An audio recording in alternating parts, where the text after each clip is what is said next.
যে মুহাম্মদের কাছে যাইবা, তুমি তোমার নবীর কাছে গেলা, তোমার নবী লম্বা সময় নিয়া তোমার পক্ষে এটা ডিক্লার দিল, অতঃপর তুমি আবার আমার সাথে আবার আটকেছো, এটা তো কোনো মানে বুঝলাম না।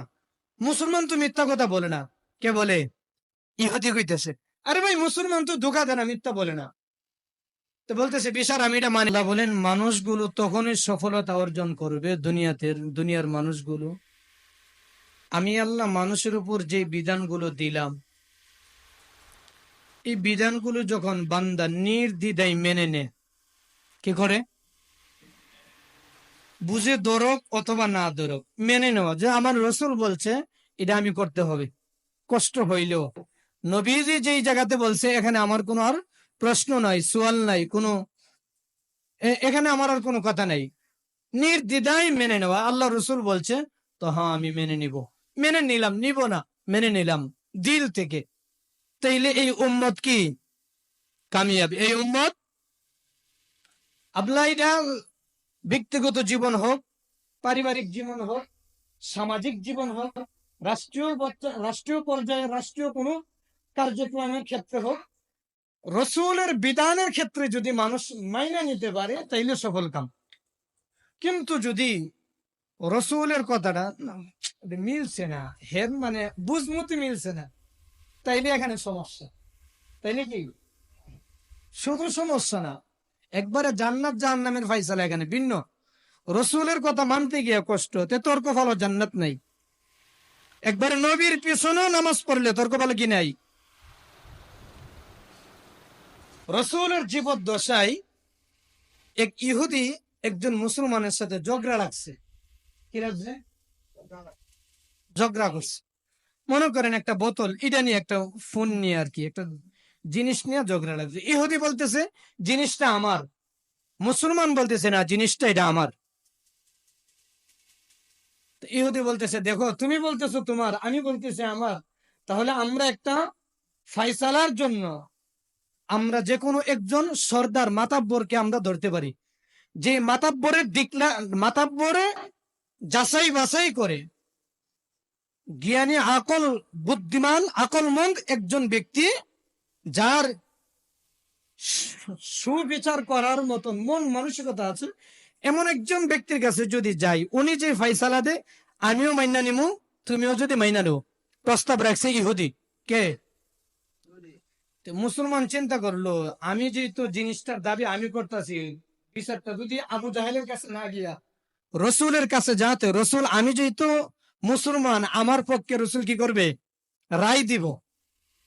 ওই বলছে কি ঠিক আছে, তোমার কথাই মানলাম, বিচারের জন্য একজন মাতাব্বর সর্দারের কাছে যাব, তবে শর্ত হইল আমরা রসুলের কাছে যাইব। কার কাছে? ইহুদি বলে ঠিক আছে, মুহাম্মদ সাল্লাল্লাহু আলাইহি ওয়াসাল্লাম সে তো তোমাদের লোক, তা চলো। কিন্তু ইহুদি বলতেছে আমার দিলে ইতমিনানের সাথে এই বিশ্বাস স্থাপন করি, মুহাম্মদ নিশ্চয়ই এটার মধ্যে এই বিষয়টা একটু যাচাই বাছাই করে, যেহেতু জিনিসটা আমার, আর কারো কাছে না গিয়া আবু জাহেলের কাছে গেলে সন্দেহ আছেন, কিছু পাইলে বিচার সই নয় হইতো, কিন্তু যেহেতু মুহাম্মদের কাছে যাইব, আমি আমার জিনিসটা বুঝা পামু। আলহামদুলিল্লাহ, মান্না নিছে। যাওয়ার আগে মুসলমানকে বলতেছে এই ফাইসালে দিছস তুই যে নবীজির কাছে যাইবে, রসুল যদি তোরে দিয়া দে তো আমিও দিয়া দিলাম, তো রসুল যদি আমাকে, তো তুমি মান্না নিবি না? বলা হ্যাঁ মান্না নিব। নবীজির কাছে গেছে, গিয়া বলতেছি ইয়া রাসূলুল্লাহ, বস্তু একটা, জিনিস একটা, আমি ইহুদি মানুষ, জিনিসটা মূলত আমার, আমার কাছে পুরা ডকুমেন্টস, যত সাক্ষী প্রমাণ সবকিছু আছে, এখন জিনিসটা আমার, আপনার সাহাবী সে মুসলমান দিতেছে না। মুসলমান বলতেছে না ইয়া রাসূলুল্লাহ, ইহুদি মিথ্যা বলতেছে, জিনিসটা আমার। রসুল যাচাই বাছাই কইরা একটু সময় নিছে, সময় নিয়ে বলছে ঠিক আছে তোমরা যাও, আগামীকাল আইসো, আসলে আমি জোহরের পরে এটার একটা ফাইসালা দিয়ে দিব, জুমার পরে। আগামী জুমায় আসছে, রসুল এক সপ্তাহে যাচাই বাছাই কইরা সব কিছু, যত দলিল আদিল্লা আছে, প্রমাণ আছে, সব পাইছে, মূলত জিনিসটা ইহুদির, জিনিসটা কার? নবী যায়, আসছে পরে বলতেছে এই তুমি না মুসলমান, মিথ্যা বলো কেন? মিথ্যা বলা তো মুনাফিকদের আলামত, জিনিসটা তো মূলত ওর, ও ইহুদি হয়েছে, কি হয়েছে? জিনিসের মালিক তো ও প্রমাণ আদিল্লার ক্ষেত্রে একবারে পরিষ্কার ভাবে ইহুদির দিয়া দিছে। ইহুদি বলতেছে যে জিনিসটা পায়া, যে আমি পাওয়ার আগে বলছিলাম বিচার যদি মুহাম্মদের কাছে যা, তাইলে আমি আমার জিনিসটা সঠিক বিচার পামু এবং আমি আমার মালিকানাধীন সত্যে আমি আমার জিনিসটা পায়া যামু। কিন্তু মুসলমান হের সহ্য হয়েছে না। রসুলের দরবার থেকে যখন ইহুদি একটু আড়ালে গেছে, মুসলমান গিয়ে রে রাস্তার মধ্যে আটকেছে, দাঁড়া, কি এর জিনিস তোর এটা আমার।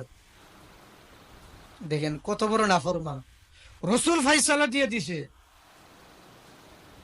ইহুদি বলতেছে, আরে ভাই, এতদিন এই জিনিসটা নিয়ে দ্বন্দ্ব করলা, মাইনা নিতেছ না, তুমি ফাইসালা দিলা যে মোহাম্মদের কাছে যাইবা, তুমি তোমার নবীর কাছে গেলা, তোমার নবী লম্বা সময় নিয়া তোমার পক্ষে এটা ডিক্লার দিল, অতপর তুমি আবার আমার সাথে আবার আটকেছো, এটা তো কোনো মানে বুঝলাম না। মুসলমান তো মিথ্যা কথা বলে না। কে বলে? ইহুদি কইতেছে। আরে ভাই, মুসলমান তো ধোকা দেয় না, মিথ্যা বলে না। তো বলতেছে, বিশার আমি এটা মানে